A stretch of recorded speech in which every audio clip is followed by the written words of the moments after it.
নমস্কার।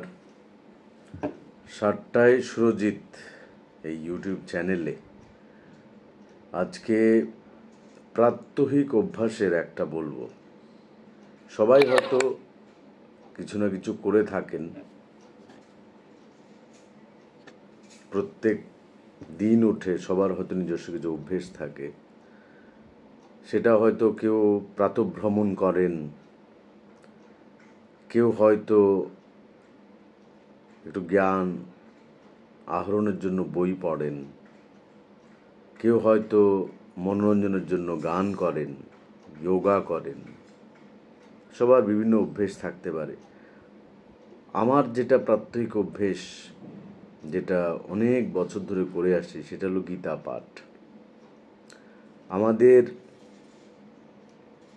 ভারতবর্ষের যারা হিন্দুরা আছেন তাদের কাছে গীতা একটি অত্যন্ত প্রিয় গ্রন্থ, এবং গীতার মাহাত্ম্য শুধুমাত্র হিন্দুদের জন্য নয়, যারা যারা অন্য ধর্মেরও আছেন, তারা যারা গীতা পাঠ করেছেন, গীতা পড়েছেন, তারা সবাই জানেন তার প্রত্যেকটা শ্লোকের মাহাত্ম্য কী। প্রতি শ্লোক আমাদের জীবন সম্পর্কে শিক্ষা দেয়, আমাদের ব্যাখ্যারও অনেক রকম তাতে স্থান আছে। তো আমি অনেক বছর ধরে গীতা পাঠ করি, সেই প্রায় ছোটোবেলায় হবে, যখন আমার বয়স, উচ্চারণ শেখা মাত্রই আমার মনে আছে যে আমি গীতা পাঠে নেমেছি, হয়তো 7-8 বছর হবে। তো আজকে থেকে 50, প্রায় অনেক বছর হয়ে গেছে, 40-42 বছরের অভ্যেস। সেটাই আমি কেন নিয়ে এলাম সবার কাছে, সেটা হলো এই অভ্যাসটুকু সমস্ত ছেলে মেয়েদের, যারা উঠতি বয়সের ছেলে মেয়েদের, তাদের শেখানো উচিত। তাতে যেরকম আমাদের এই ধর্মশাস্ত্র সম্পর্কে জ্ঞান হবে, দৈনন্দিন জীবনে কিভাবে চলতে হয় গীতার নির্দেশ পাবে, উচ্চারণ ঠিক হবে, কণ্ঠস্বর সুমিষ্ট হবে, এবং জীবন আধ্যাত্মিকতার দিকে ধাবিত হবে ধীরে ধীরে, কিন্তু সুনিশ্চিতভাবে। আমি যেটা করি, ধরুন আজকে আমি যদি কর্মযোগের কথা বলি, গীতার অনেকগুলো অধ্যায় আছে, অনেকগুলো অংশ আছে, তার মধ্যে ধরুন আমি যেটা করি সেটা হলো এক পাতা পড়ে নিই। এরকম না যে আমি রোজ গীতা সবটা পড়ি। ধরুন আমি যদি 20, 21 এবং 22 এবং 23 শ্লোক ধরে নিই যে নিত্য গীতা পাঠের মধ্যে যেটা করে কর্মযোগের, যেমন প্রথম 20 নম্বর শ্লোক হলো কর্মনৈব হ সংসিদ্ধি মাস্থিতা জনকায়দয় লোক সংগ্রহ মেবাপি সংপশ্যন কর্তুমহর্ষেই। ইংরেজিতে যদি বলতে হয় তবে সেটা হলো, ও son of Partha, there is no work prescribed for me within all the 3 planetary systems, nor am I in want of anything, nor have I a need to obtain anything, and yet I am engaged in prescribed duties. সেরকম হলো যে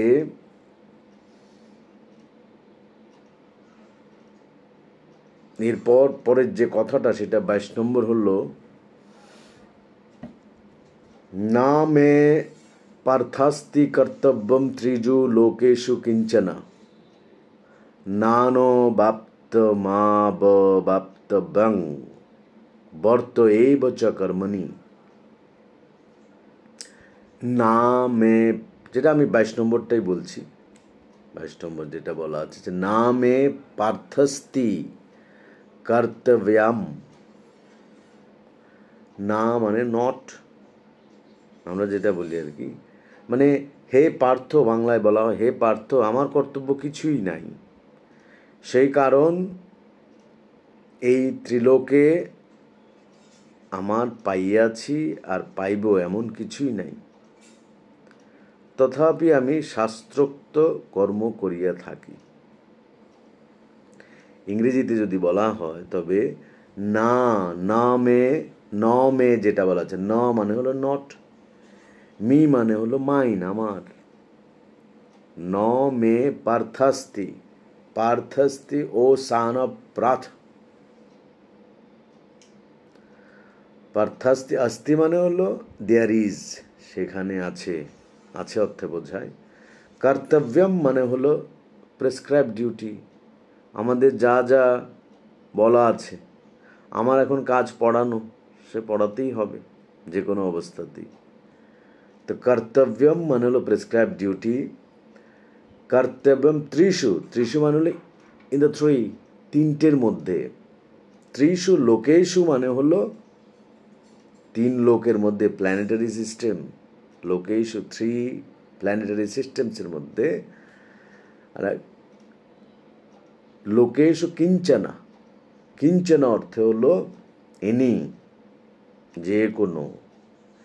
কিঞ্চনা না ন বাপ্তম বাপ্তব্যাং মানে হলো না মানে হলো নাথিং, আর অনাভাপ্তম মানে হলো ওয়ান্টেড, আমি কিছুই চাই না। আর অভাপ্তাভ্যম মানে হলো টু বি গেইনড, পাওয়ারও কিছু নেই, আমার চাওয়ারও কিছু নেই, পাওয়ারও কিছু নেই। তো বর্তে মানে হলো আই এম এনগেজড, বর্ত আই এম এনগেজড। এব চ কর্মণি, এব মানে হলো সার্টেনলি, নিশ্চয়ই। চ মানে হলো অলসো, আর কর্মণি মানে in prescribe duty.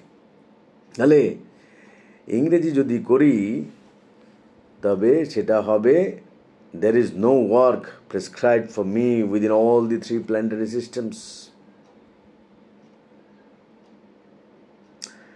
and nor am I in want of anything, nor have I a need to obtain anything, and yet I am engaged in prescribed duties.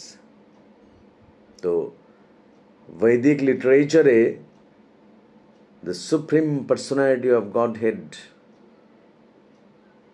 শ্রীকৃষ্ণের যিনি উপাসক আছেন উনি হলেন ভক্তি বেদান্ত স্বামী Prabhupada.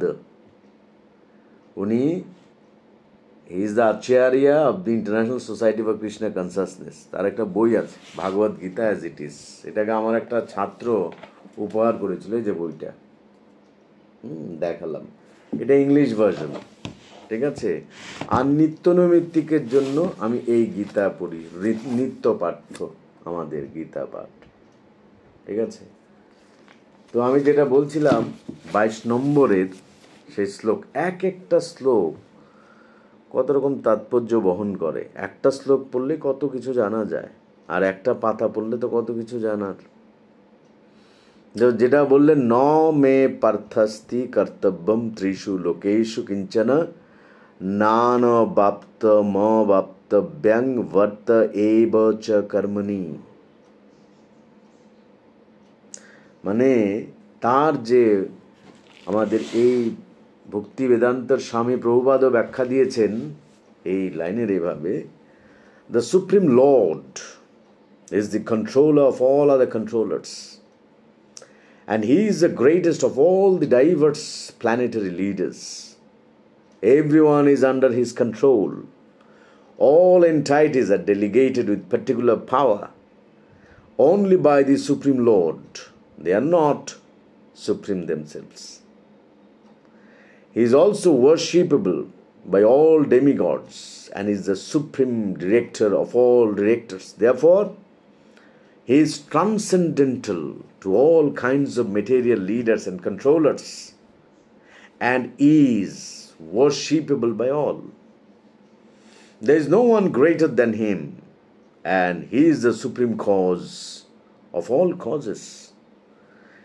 He does not possess a bodily form like that of an ordinary living entity.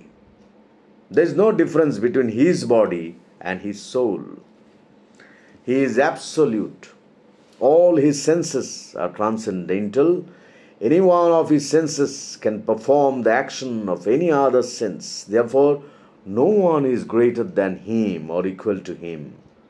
His potencies are multifarious, and thus his deeds are automatically performed as a natural consequence. Since everything is in full opulence in the personality of Godhead and is existing in full truth, there is no duty for the supreme personality of Godhead to perform. সবই তো তার মধ্যে, উনি আর কি কাজ করবেন? তো যেহেতু তার সত্তাতেই বিলীন আছে সমস্ত কাজ, সমস্ত কিছু পূর্ণ সত্যের মধ্যে আছে, এজন্য তার জন্য তার কোনো কর্তব্য নেই। এবং one who must receive the results of work has some designated duty, but one who has nothing to achieve within the three planetary systems certainly has no duty. And yet Lord Krishna is engaged on the battlefield of Kurukshetra as a leader of the Kshatriyas, because the Kshatriyas are duty bound to give protection to the distressed. Although he is above all the regulations of the revealed scriptures, he does not do anything that violates the revealed scriptures.